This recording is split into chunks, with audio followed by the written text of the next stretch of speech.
So yun na guys, good morning, good evening at mega love shout out sa inyo lahat. At muli, eto na naman tayo guys, nakikita nyo sa ating thumbnail. Bakit inuulan ng pagpapala? No? Ano ang meron sa Maglangga? Inuulan sila ng balikbayan box. No, hindi naman lahat para sa kanila.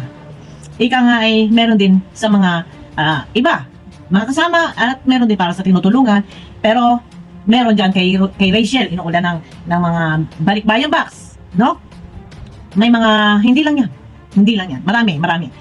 Ano ang meron sa dalawang ito? Deserve ba nila? Bakit sila ang ika nga isang dami-dami ng pwedeng padalhan? Bakit sila ang pinadadalhan? Eto guys, no? Bago yan, mega love shoutout ulit. Ulit na naman ako. Sige, hindi ko na ikakat ito. Ayan, bago yan. Natatawa tuloy ako sa sarili ko. Game, bago yan, guys. Pakiclick naman po ng thumbs up, no? Para swak sa panlasa ni YouTube. Ay, naku, hindi na natin ikakat to. Ganito tayo, pag hindi tayo kailangan mag-take to. Yan, no? Usaping sponsor, bakit po ninyo pinadadalahan sila Dodong ang Maglangga? Dahil napamahal kayo, nakita ninyo yung mga kabutihang ginagawa, yung pagiging transparent, pagiging mabait.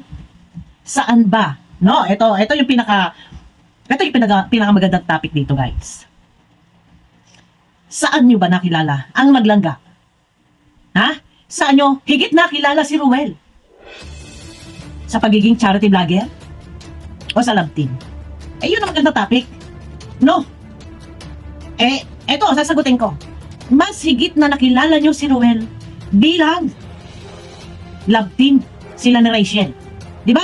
Hindi lingid sa inyong kaalaman na hanggang sa ngayon, kahit wala na ang love team, meron man silang pakilig pag magkasama.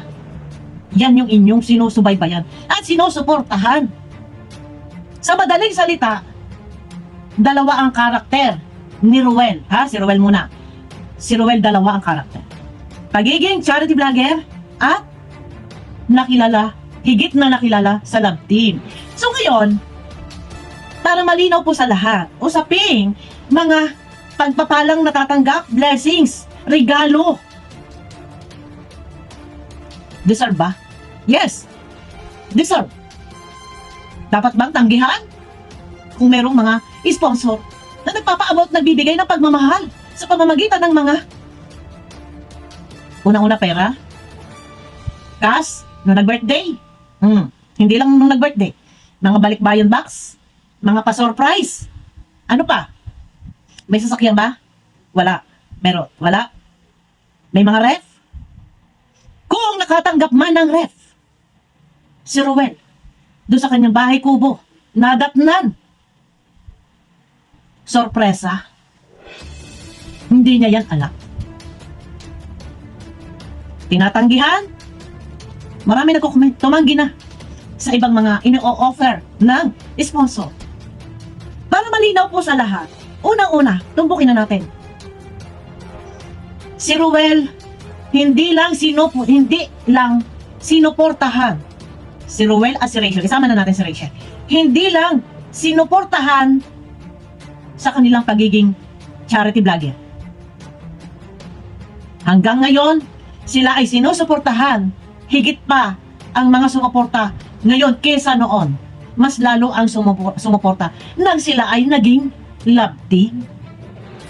Ano? Naintindihan nyo? Ngayon, kung sila ay nakakatanggap ng mga samot-saring, mga blessings, pera, mga mamahaling bagay, kung ano man, ilabas po muna natin dito yung kanilang pagiging charity vlogger.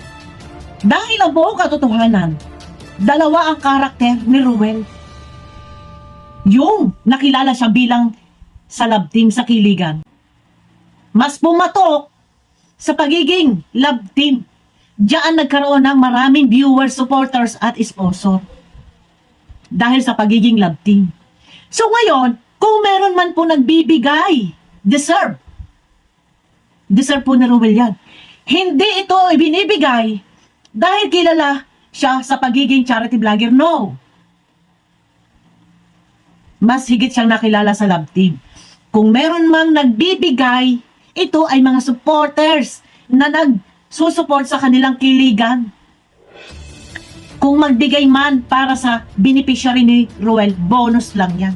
Dahil ang buong katotohanan, kaya dumami ang kanilang supporters, ang kanilang sponsor, yun ay dahil sa pagkakaroon nila ng tandem ni Rachel. Nagets niyo po ba, guys? Marami ang may gusto na itong dalawang ito, si Rachel at si Ruel, tandem. Diyan marami silang sponsor. Nagpapadala ng mga damit. No? Kita nyo naman yung mga ina-unboxing ni Rachel. Kita nyo naman yung mga binubuksan ni Ruel. Yan ay dahil sa mga viewers nila, sumusuporta sa kanila bilang sila ay tandem, love team, good vibes, pakilig. Iset aside po natin yung pagiging charity vlogger. Doon po tayo magpo-focus kung bakit binibigyan ng mga kung ano-ano mga pagpapala, blessings, ayuda at tawag ito. Kung ano-anong mga abubot, mga damit, kung ano yung mga pa-surprise na kahit ito'y inayawan, mamalay na ando na sa bahay. Kaya, itong mga nagbibigay na ito, hindi po ito supporters noong charity vlogger, si Ruel. Supporters po. Dumating ang mga supporters na yan, mga sponsor na yan, ngayon nang sila ni Rachel. Nagets nyo guys?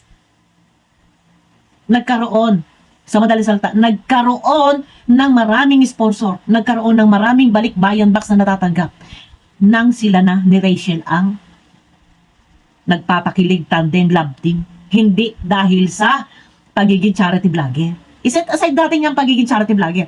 Ito, magpo-focus lang tayo kung bakit nakakatanggap sila Rachel at si Ruel ng sobra-sobra siksik-liglig umaapaw na blessings. Dahil po sa sila, ginusto sila ng tao, sumikat sila sa pagiging love team. Yun yung inabangan ng tao, yung kiligan. So ngayon, kung si Ruel, si Rachel, nakakatanggap na sobrang-sobra siksik-liglig umaapaw na blessings, ito ba ay dapat tanggihan? Hindi. Blessings po yan.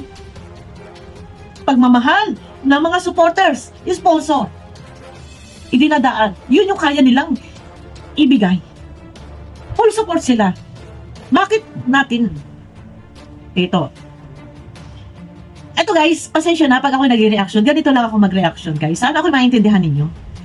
Ganito, ay, ayoko kasi, mahirap naman yung, ano lang ako magkikwento. Ganito na ako magsalita. Hindi naman kayo bago sa akin. Ito ang aking, direction ng aking, ang highlight ng aking video na to. Kung si Ruel ay mismong sumikat sa pagiging charity vlogger, pwede po natin sabihin na yung natatanggap nilang blessings ilaan. Balita ko, nung nag-birthday, ito'y balita ko lang, hindi ko alam kung ito yung nasa katotohanan, nasa 200,000 daw. Yun naman po is mapupunta rin sa kanyang mga tinutulungan, ibabahagi din niya yun. No? Ibabahagi din niya yun.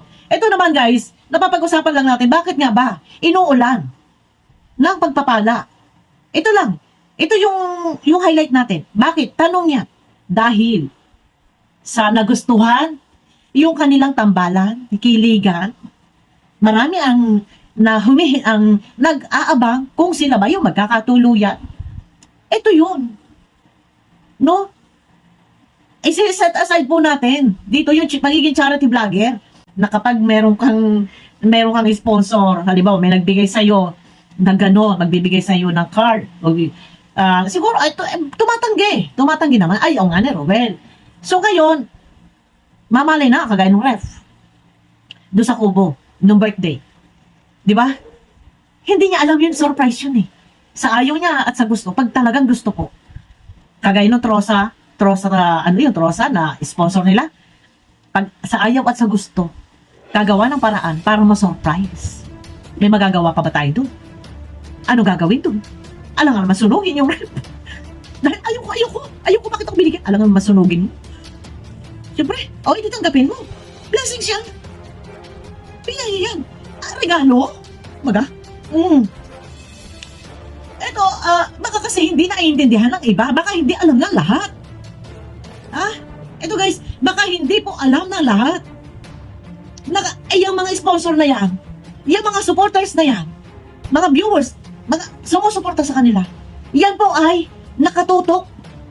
Sila mismo ang tinututukan. Kung meron man charity works, charity vlog, nanonood din bilang pagsuporta. Pero sila talaga ang ginusto ng tao. Diyan sila, may viral. Diyan sila nakilala. So ngayon, yung mga sponsor na yan, bibigyan sila kasi naaaliw sa maglangga, natutuwa sa maglangga, at napakabait naman ni Ruel. Napaka-professional ni Ruel. Kaya, wag po tayo magtaka kung bakit inuulan ang pagpapala dahil nagustuhan sila, hindi sa larangan ng pagiging charity vlogger. Parang medyo magulo yata explanation ko, guys. Ako po ba'y nagets nyo? Comment nga po kayo. Parang ako ang nalito. Parang naghalo-halo yung balat sa tinalupan, pero intindihin nyo na lang po. Parang iba yata ang aking intro. Tinumbo ko na eh. Pero yun na. Yun lang yung sa akin, na sana'y maiintindihan ng lahat. Dalawa po ang karakter ni Ruel. Charity vlogger. Kung doon, sa pagiging charity vlogger ni Ruel, merong mang nag-i-sponsor, yun po ay bonus na. Pero, mas nakilala po si Ruel bilang love team. Sila lang dalawa ni Ruel, ni Rachel. Gets nyo po? Ngayon, may sponsor magpapadala para kay Ruel at kay Rachel. Walang problema. Tanggapin mo. Merong nag-i-sponsor, sasakyan, or kung ano pa man yan. Tanggapin mo. Kasi, hindi natin pwede. Sabihin na natin, maganda naman. Wag na po kayo magbigay ng pera. Siguro, magbigay kayo pera para sa mga aking tinutulungan. Pero yung pera po ni Ruel, yung mga natatanggap niya, ipamamahagi din, i-share din yung blessings sa mga tinutulungan. Pero sabi ko nga po sa inyo, dahil sila, ginusto ng tao bilang love team, kung may mag-sponsor para sa mga beneficiary, bonus na po yan. Bonus na po yan. At saka hindi nagpapabaya si Ruel sa kanyang mga tinutulungan. Active nga po eh. Kita niyo naman yung pabahay. Di ba? Ang ganda ng pabahay. Talagang bonggang-bongga din. Kaya, ayun na. Sana maiintindihan ng lahat. No? Na ang karakter po ni Ruel ay dalawa. Charity vlogger and love team. Tambalan, tandem sila. Pakilig. Kaya nga kung mapapansin niyo po, nagla-live sila, magkasama sila ni Rachel. Kasi yun yung inaabangan ng tao, na sila magkasama. Mas ginusto sila ng supporters, ng viewers, ng sponsor. Bilang sila ay Rochelle. Ano po? Combination. Ruel and Rachel. Ginusto sila bilang Rochelle. Nagkakaroon sila ng maraming sponsor bilang Rochelle. Pinadadalhan sila ng mga balikbayan box, nag-o-offer na kung ano-ano, nagpapasurprise na kung ano-ano mga bagay, mga pera, mga money bouquet, bilang sila ay Rochelle. Yan po ay dahil sa Rochelle. Ngayon, kung may sponsor, magbibigay para sa pagtulong, bonus, salamat. Yun po yun. No? Yun na po yun. Kaya sana maintindihan ng iba. And, okay lang. Yun, napaka-ganda na pinakikita. Kita nyo, napaka-professional, napakaganda. Yun lang. Marami ang nababas.